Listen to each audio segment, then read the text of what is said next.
Ancient walls and towers, for this is one of the world's most ancient cities, which now has motorways in its midst. Pathé Pictorial's magic carpet has never taken you to a place where a magic carpet was more appropriate.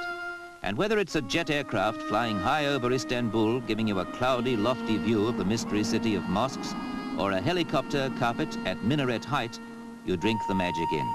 The Santa Sofia Mosque, once a Christian church and now a museum, always makes you feel, even when your feet are on the ground, that you yourself are up in the air.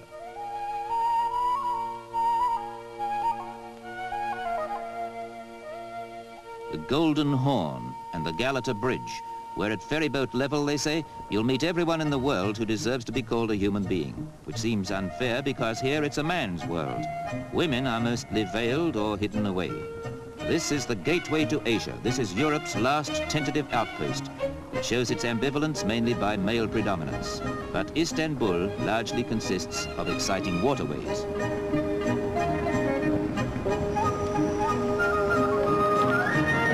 This Galata Bridge is Istanbul. People and mystery and manual labor. Here on the porters' backs, you can analyze life halfway between East and West.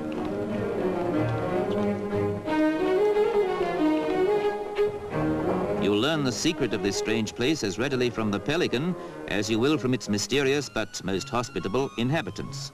Halfway house life, Europe and Asia. And a really lovely thing, sweet, fresh fish.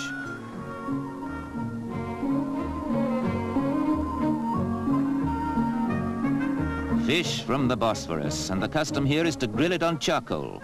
It's a custom that should spread because it's delicious.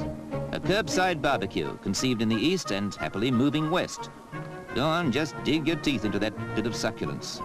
Or to savor the subtle flavors of the Orient, buy a bread ring and see how different and delightful it tastes.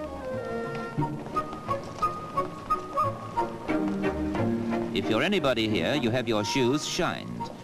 They're dusty in 10 minutes' time, but you do it because you're floating on air most of the time in a city that's a million different places, itself split between two continents with only ferry boats threading it across that narrow, exciting waterway that divides us from Asia and dramatically links Russia and the Black Sea with the Mediterranean and the world at large.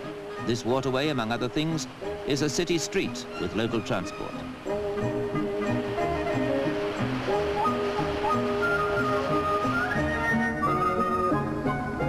What a mix-up of an ancient and a modern city it is. What a smoky beacon at the crossroads of east and west and north and south.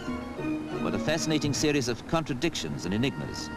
Mosques like this crumbled here in earthquakes, and wooden houses were built by Sultan's command to resist such destruction.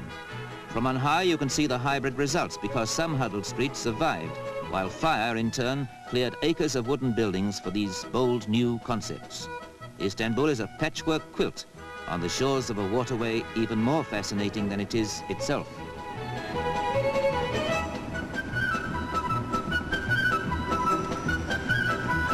We are cruising now on the Bosphorus.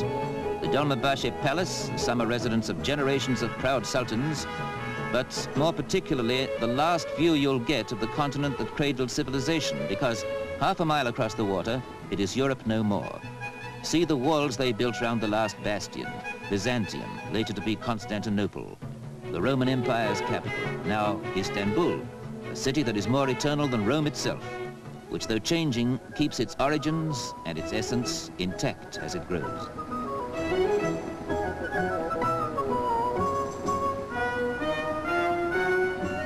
This is all part and parcel of Istanbul, perhaps the loveliest and certainly the laziest part. For Istanbul has now stretched out to occupy the whole 17-mile length of this fisherman's paradise. And look, those fish are still alive.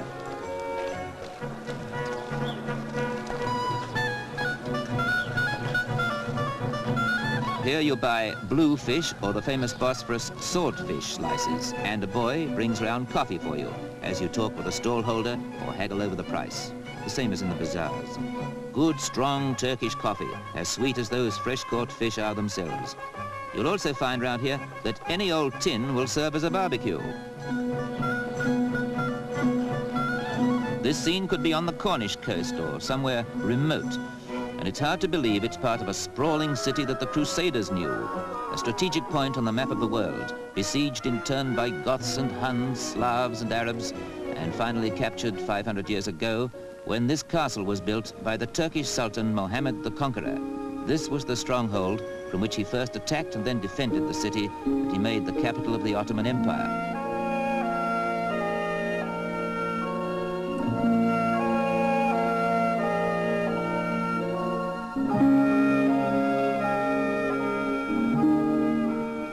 You keep thinking this narrow sea is a river, forgetting it's the frontier between continents, and that the far bank is a land mass stretching to India, Burma, China, and the Pacific Ocean. There's another castle on the Asiatic side, more elegant houses and the sleepy feeling you still get in the south of France. Glide into this haven of peace in the very outskirts of a crowded city.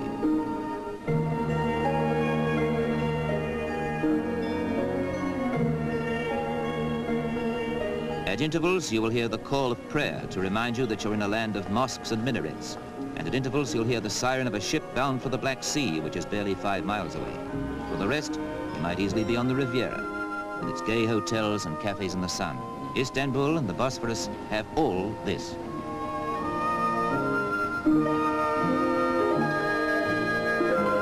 Istanbul and the Bosphorus have mystery too, inscrutable, age-old mystery, somehow symbolized by the Hubble Bubble pipe. You order one at any restaurant, a glowing charcoal chip perched over the tobacco to keep it alight. You smoke and dream and contemplate, and the smoke is as wispy blue as the Blue Mosque, which, with its 6 minarets, is of all things the essence of this exciting place. There's no need to say any more about Istanbul. Imagination can do the rest.